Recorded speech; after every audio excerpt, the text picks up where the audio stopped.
Pangalan? Kaloy. Anong content mo? Pinay Animations. Okay, sige. Pasok.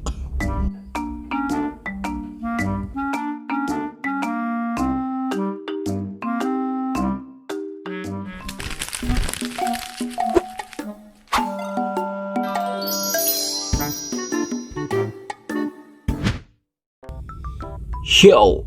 What's up mga koys? Welcome sa aking first ever introduction video. Bago ang lahat, ako nga pala si Kaloy. Hi guys! Welcome to my vlog! Baliw. Bago ang lahat, ako nga pala si Kaloy. Or pwede nyo din akong tawaging Koys. So ayun na nga, simula ngayon ay mag-upload na ako ng mga animations. Actually, 2021 pa ako nagbabalak mag-animate. Kaso hindi matuloy-tuloy, gawa ng ibang mga priority sa buhay.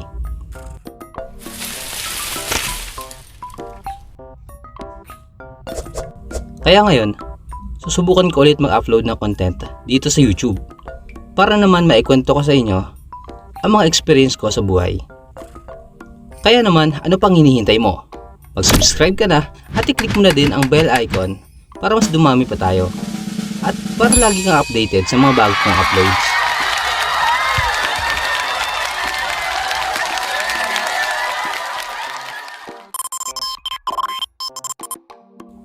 Nag-decide ako na gumawa ng animation content dahil na-inspired talaga ako sa mga gawa nila Gen Animation, Arkin, Roronesque, One, Yugi, at madami pang mga magaling nating Pinoy animators.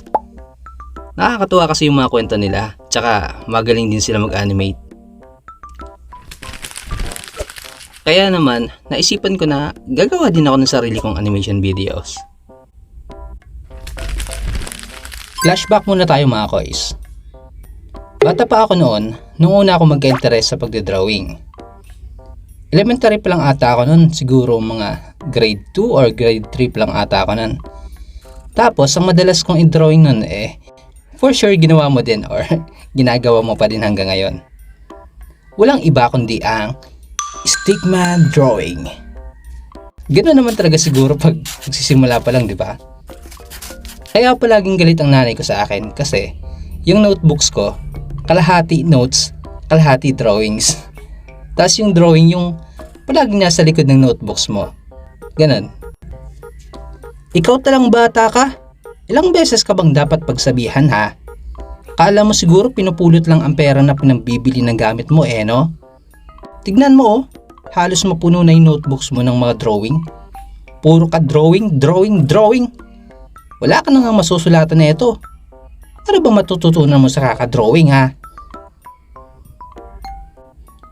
Pero syempre, tahimik lang ako sa isang sulok nun habang nagsisermon si nanay. Mahirap na, baka mapalo pa ako. Pero talaga yatang nasa dugo ko na yung talento sa pagdodrawing. Kasi kahit anong saway ni nanay nun, tuloy pa din ako sa pagdodrawing. Di ko na nga mabilang kung ilang notebooks na yung nasayang ko.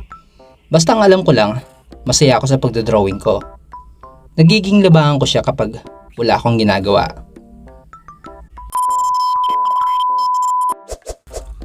Meron akong ginagawang drawing nun at tatawagin natin siyang The Maze. Ganito siya kung di kayo pamilyar. Palagi akong nagdodrawing niyan sa papel. Tapos, niyayaya ko mga kaklase ko na maglaro noon. Para malaro yon, gamit ang lapis, kailangan mong ilapat ang lapis sa starting point at pumasok doon sa maze. Kailangan mong mahanap ang tamang daan papunta sa finish line nang hindi bumabalik sa dinadaanan mo.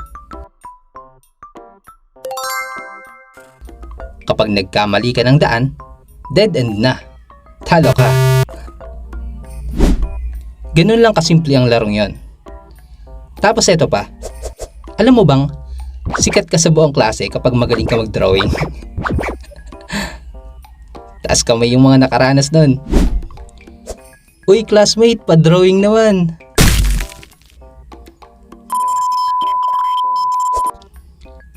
Fast forward naman tayo nung nag-high school na ako.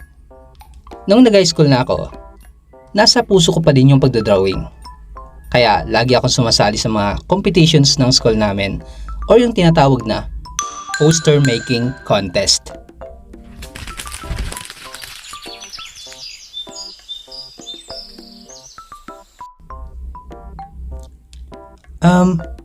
Hello po ma'am. Excuse lang po. Ano yun nak? Pasok ka.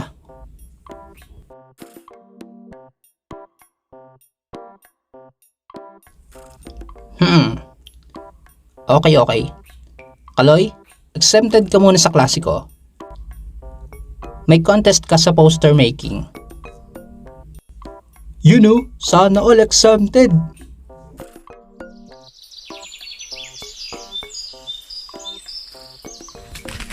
Solid yung feeling pag ganun.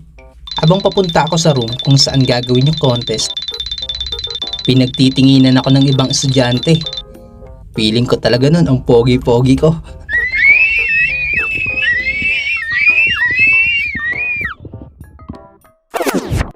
Joke lang, sure ako hindi yun ang nasa isip nila.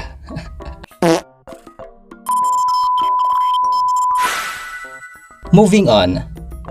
Pagpasok ko sa venue, nandun na yung mga kasali sa contest.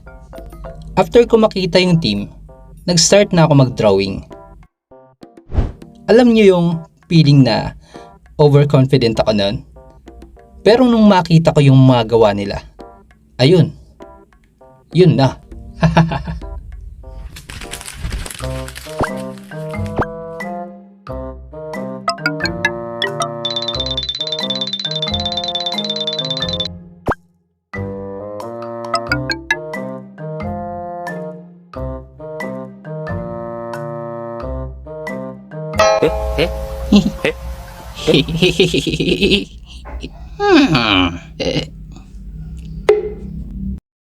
Parang ang gusto ko na nun bumalik sa room namin eh.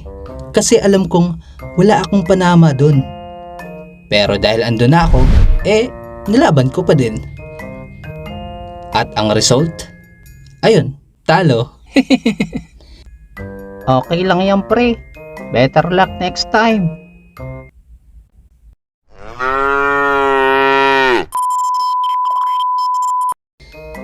Hays. Sabi ko na wala akong pag-asa. Paano ba naman?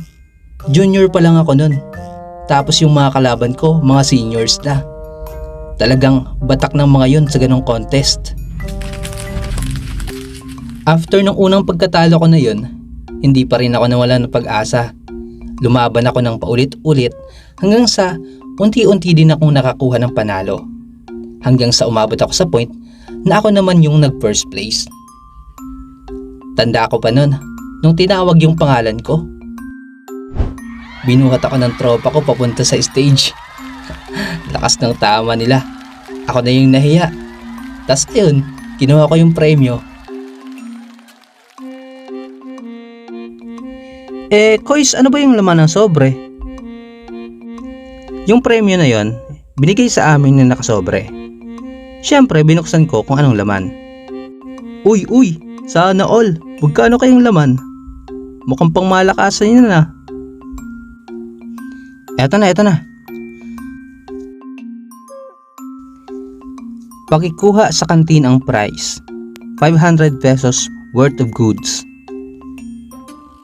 Ano ibig sabihin niyan, tol? Ang ibig sabihin, hindi literal na pera ang matatanggap ko, kundi pagkain sa kantin na worth 500 pesos.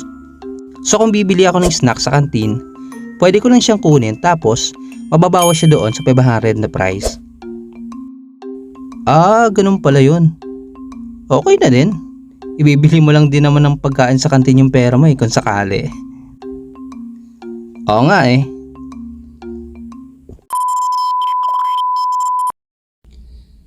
So, ayun na nga. At Hoy, di ka naman nakikinig Kanina pa ako nagkikwento dito. Ay, sorry. Tapos ka na ba magkwento? Ay,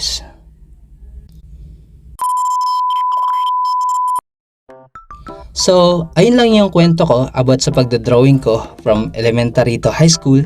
And yung ibang kwento sa next video na lang. Abangan nyo ah. Kaya sana suportahan nyo ako mga kois sa mga susunod kong content dito sa YouTube. Dahil madami pa akong gustong ikwento sa inyo. Kung may mga suggestions kayo na gusto nyong gawan ko ng kwento, ay pwede nyo i-comment sa comment section sa baba para mabasa ko at para na din ma-shoutouts ko kayo. So ayun mga kois, kita-kits sa next kong upload. Bye!